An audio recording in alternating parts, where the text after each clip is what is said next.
हाँ, atomic structure के बारे में अपन बात करेंगे। एटम कोई भी दुनिया की कोई भी वस्तु। हाँ, परमाणु संरचना के बारे में अपन बात करेंगे। दुनिया की हर एक वस्तु, चाहे वो सजीव हो, चाहे वो निर्जीव हो, चाहे वो हमें दिखाई दे या दिखाई ना दे, उसका जो सबसे छोटा कण होता है उसे परमाणु कहते हैं। और परमाणु शब्द का यूज सबसे पहले जॉन डाल्टन नाम के वैज्ञानिक ने किया था। अब परमाणु इतना छोटा है कि ये हमें नग्न आंखों से तो दिखाई नहीं देता। इसके अलावा एक इलेक्ट्रॉन माइक्रोस्कोप होता है जो किसी भी वस्तु के आकार को 10 लाख गुना बड़ा करके बताता है। हम यदि इलेक्ट्रॉन माइक्रोस्कोप से भी परमाणु को देखना चाहें तो ये दिखाई नहीं देगा।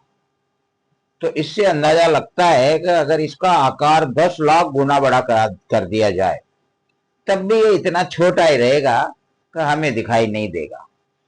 अब ये बाहर से कैसा दिखता है और इसके अंदर क्या क्या होते हैं, कौन कौन से कण होते हैं और आंतरिक संरचना क्या है, ये जानना काफी टिपिकल है।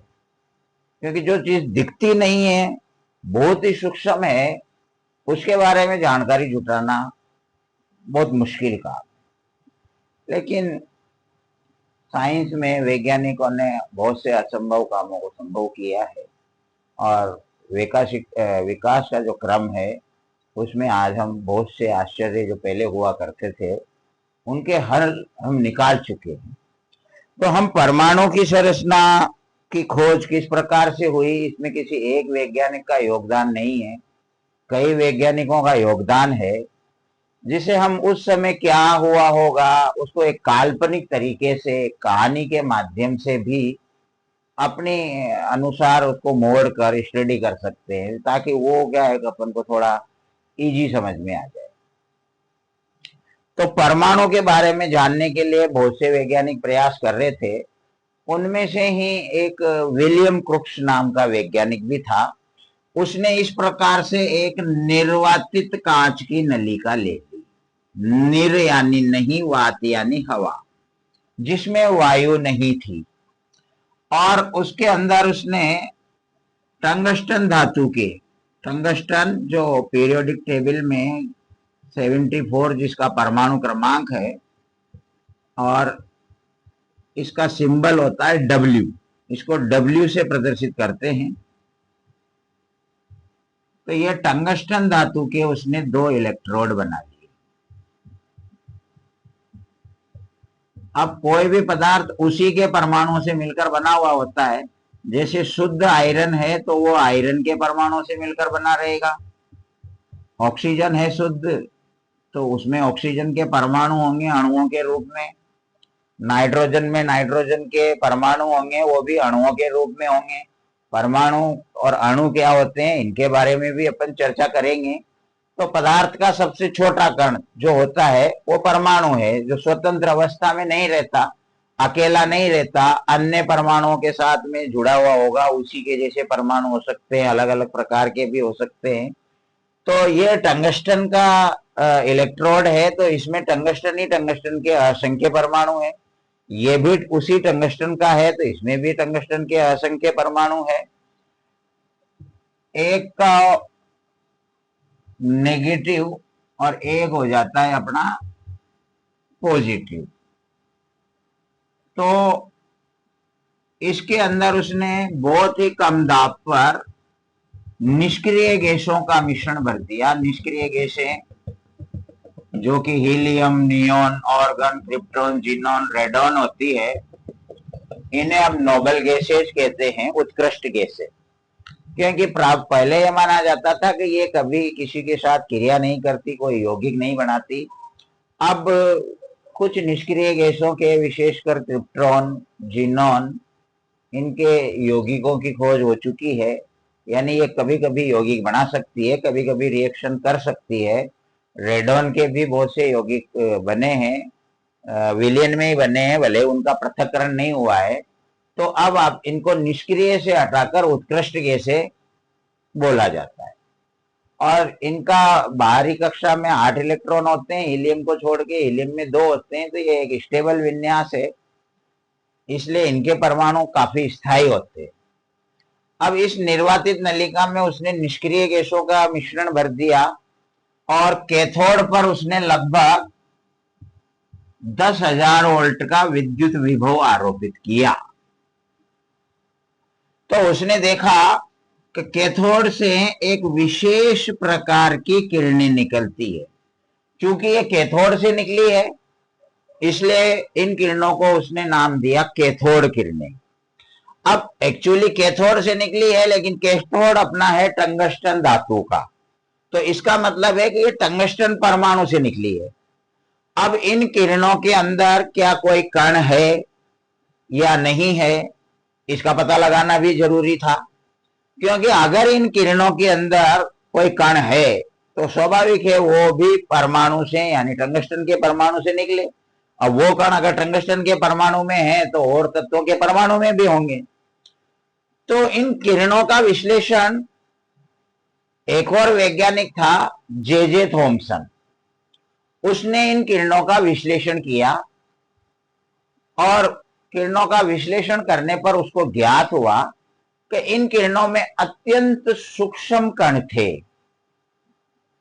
और चूंकि ये किरणें ऋणात्मक इलेक्ट्रोड से दूर जा रही है, और हम जानते हैं समान आवेशों में प्रतिकर्षण होता है।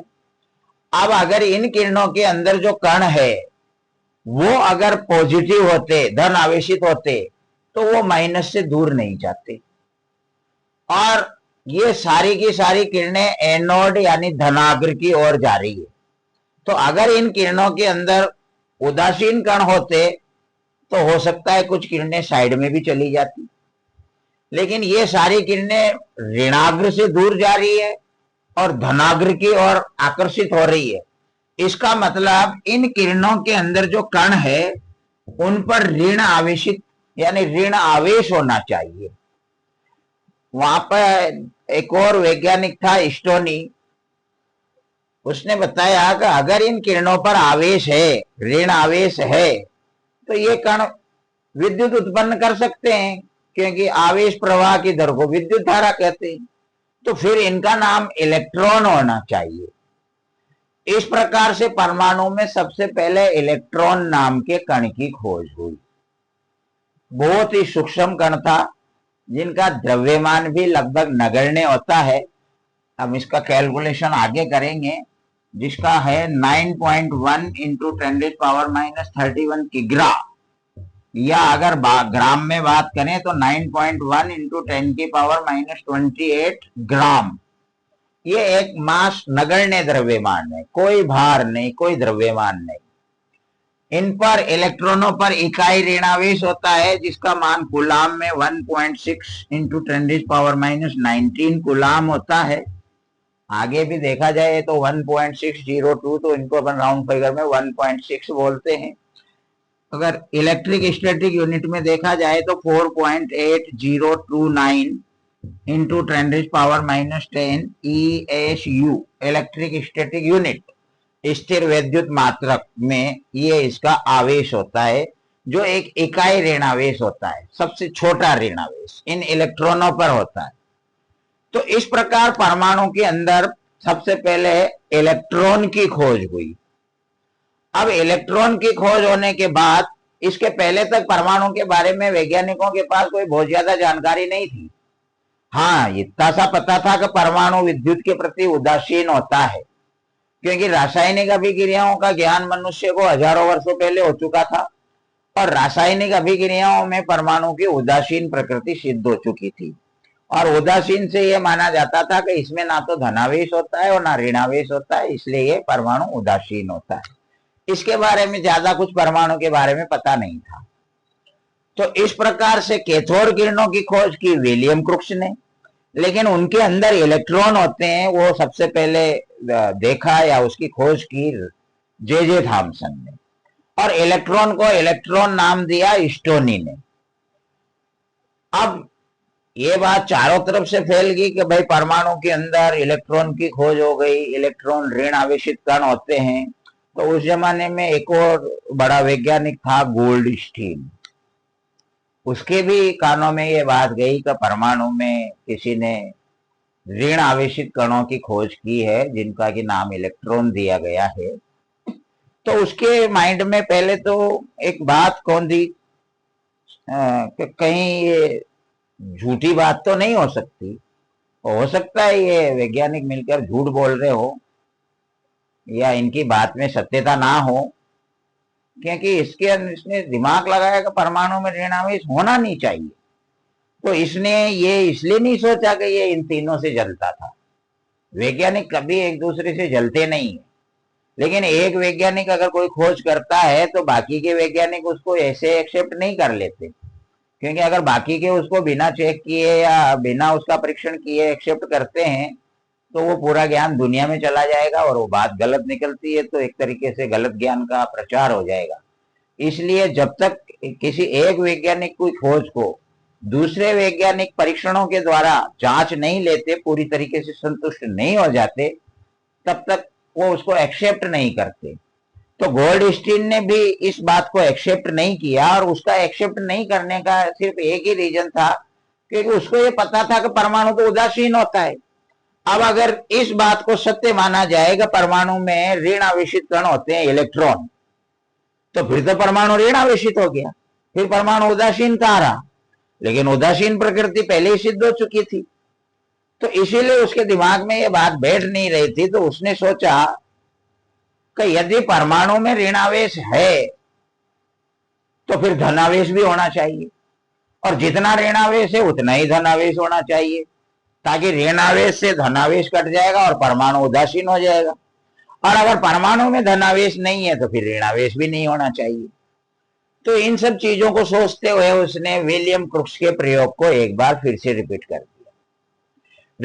तो उसने भी वास्तव में देखा, कैथोड से कैथोड किरणें निकलती है। किरणों का विश्लेषण करने पर उसको भी पता हुआ कि लगा कि किरणों में वास्तव में बहुत ही अत्यंत सूक्ष्म कण है, ऋण आवेशित है। लेकिन उसने एक और चीज देखी जो वो तीनों नहीं देख पाए थे, या यूं मानो को उनको देखने की फुर्सत नहीं मिली थी। उसने देखा कि जिस समय कैथोड से कैथोड किरणें निकलती है, उसी समय एनोड से भी एक विशेष प्रकार की किरणें निकलती है। अब चूंकि ये एनोड से निकल रही है, निकल उसी टंगस्टन के परमाणु से रही है, क्योंकि ये भी इलेक्ट्रोड उसने टंगस्टन का बनाया था और ये भी उसने टंगस्टन का बनाया था। तो उसी टंगस्टन से एक और किरणें एनोड से भी निकलती है। उन तीनों का ध्यान इधर नहीं गया, क्योंकि उनको तो पहली बार परमाणु में से कोई चीज निकलती दिखी तो वो उसी को एनालिसिस करने में लग गए। लेकिन ये तो चूंकि उनको वास्तव में परख रहा था कि ऋणावेश है भी या नहीं, और है तो फिर धनावेश भी होगा, इसलिए इसका प्रैक्टिकल के चारों तरफ से ध्यान था। तो इसने जब देखा कि एनोड से भी विशेष प्रकार की किरणें निकलती है, तो इन किरणों का इसने विश्लेषण किया। तो इसको पता लगा कि इन किरणों के अंदर भी बहुत ही सूक्ष्म सूक्ष्म कण थे, और ये कण धन आवेश यानी धनाग्र से दूर जा रहे हैं और ऋणाग्र की ओर आकर्षित हो रहे हैं। इसका मतलब इनके अंदर जो कण है उनके ऊपर धनावेश होना चाहिए, और उन कणों का नाम इसने दिया प्रोटॉन। इस प्रकार परमाणु में दूसरे कण की यानी इलेक्ट्रॉन के बाद प्रोटॉन की खोज हुई, और ये आइडिया लगाया गया कि जितने ऋणावेश होता है यानी जितने इलेक्ट्रॉन होते हैं उतने ही प्रोटॉन होने चाहिए, क्योंकि ये भी पता चला कि इलेक्ट्रॉन पर जितना ऋणावेश होता है इकाई ऋणावेश, प्रोटॉन पर उतना ही धनावेश होता है इकाई धनावेश। यानी एक इलेक्ट्रॉन का ऋणावेश एक प्रोटॉन के धनावेश को बैलेंस कर सकता है। तो इसका मतलब जितने परमाणु में किसी परमाणु में इलेक्ट्रॉन होते होंगे उतने ही उसमें प्रोटॉन होते होंगे, ताकि धन आवेश से ऋण आवेश निरस्त हो जाएगा और परमाणु उदासीन हो जाएगा। इस प्रकार की कल्पनाएं रदरफोर्ड ने की, और प्रोटॉन का जो द्रव्यमान था वो इलेक्ट्रॉन से बहुत अधिक था।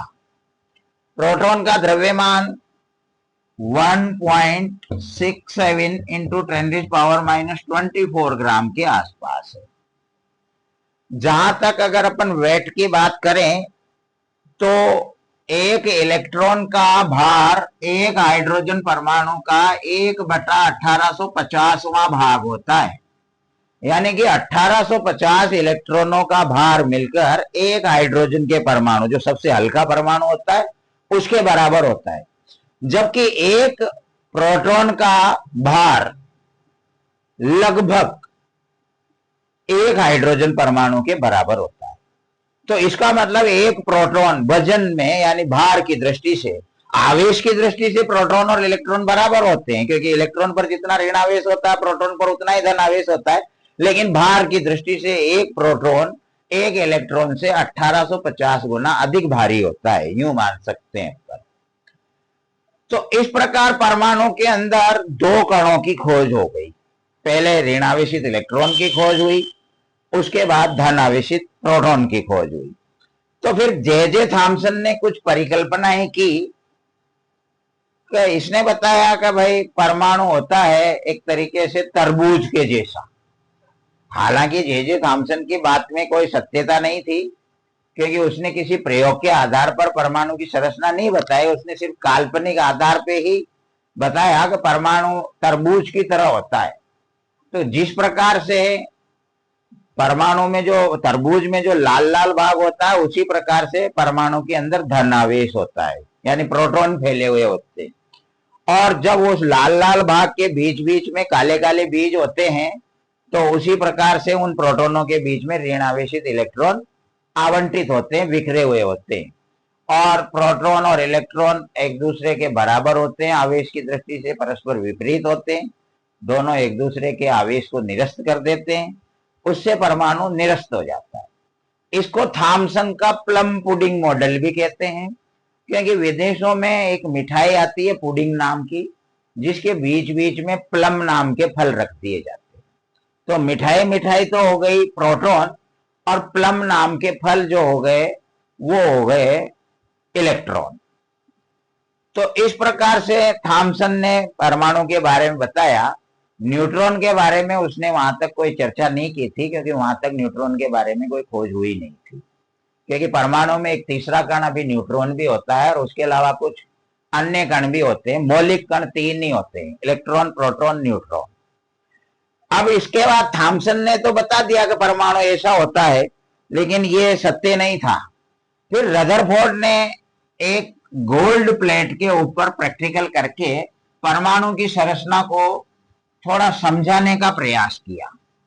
उसने एक बहुत ही बारीक स्वर्ण प्लेट ले ली, जो लगभग 10,000 परमाणुओं से मिलकर बनी हुई है, और ये मान लीजिए कि उस स्वर्ण प्लेट के अंदर उपस्थित कोई एक परमाणु है, और इस स्वर्ण प्लेट पर उसने द्विधन आवेशित, जिनके ऊपर डबल धन आवेश होता है, उन एल्फा कणों की बौछार करा दी इस प्रकार से।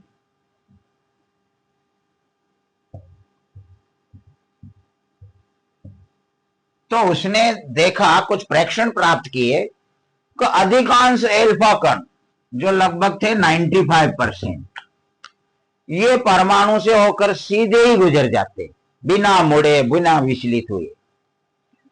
कुछ एल्फा कण अपने मार्ग से हल्के से मुड़ जाते हैं, यानी विचलित हो जाते हैं, 2-3%।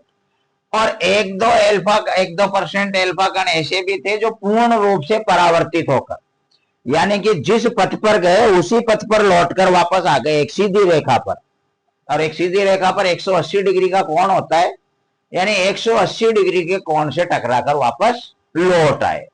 तो ये 3 प्रकार के प्रेक्षण उसने देखे कि अधिकांश एल्फा कण, जो 95% से भी ज्यादा थे, वो परमाणु से होकर सीधे उनके आर पार गुजर गए, बिना मुड़े।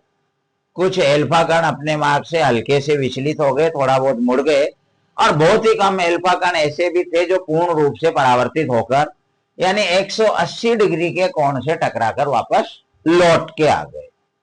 इन प्रेक्षणों के आधार पर उसने कुछ सुझाव दिए। उसने पहला सुझाव दिया कि परमाणु का अधिकांश भाग रिक्त होना चाहिए, खोखला, जिसमें कुछ भरा हुआ नहीं हो। वो इस आधार पे कहा कि जब 95% एल्फा कण परमाणु से सीधे गुजर रहे हैं, तो इसका मतलब परमाणु का 95% से ज्यादा पार्ट जो है वो खोखला होता है, खाली होता है, जिसमें कुछ भरा हुआ नहीं होता। क्योंकि अगर यहाँ कोई वस्तु भरी हुई होती, कोई कण होते, तो ये एल्फा कण उससे टकराते और सीधे निकलने के बजाय कुछ विचलित हो जाते। तो अधिकांश एल्फा कण सीधे निकल रहे हैं, इसका मतलब परमाणु का अधिकांश भाग क्या है, रिक्त है। दूसरा उसने बताया, दो प्रकार के आवेश की खोज परमाणु में हो चुकी थी, धन आवेशित प्रोटॉन और ऋण आवेशित इलेक्ट्रॉन। तो उसने बताया कि परमाणु का संपूर्ण धन आवेश, और वहां तक परमाणु का जो जितना भी द्रव्यमान होता है वो धनावेश की वजह से ही होता है, क्योंकि इलेक्ट्रॉनों में तो कोई द्रव्यमान है ही नहीं और न्यूट्रॉन की खोज अभी हुई नहीं है। तो टोटल प्रोटॉन का मतलब यहां तक अपन यूं ही मान सकते हैं कि टोटल इसका द्रव्यमान। तो संपूर्ण धनावेश व द्रव्यमान इसके बीचों बीच एक छोटे से भाग में ही केंद्रित होता है। थॉमसन ने तो पूरे परमाणु में धन आवेश को फैला हुआ बताया था, लेकिन रदरफोर्ड ने बताया कि टोटल धन आवेश यानी टोटल प्रोटॉन केवल उसके बीचों बीच एक छोटे से पार्ट में ही होते हैं, और इसका नाम उसने दिया नाभिक यानी न्यूक्लियस। अब उसने ऐसा इसलिए बताया कि जो एल्फा कण नाभिक से दूर होकर गुजरे वो सीधे निकल गए, लेकिन जो नाभिक के पास होकर गुजरे, अब एल्फा कणों के ऊपर भी धन आवेश है, डबल धन आवेश, और नाभिक में जो प्रोटॉन है उस पर भी धन आवेश है।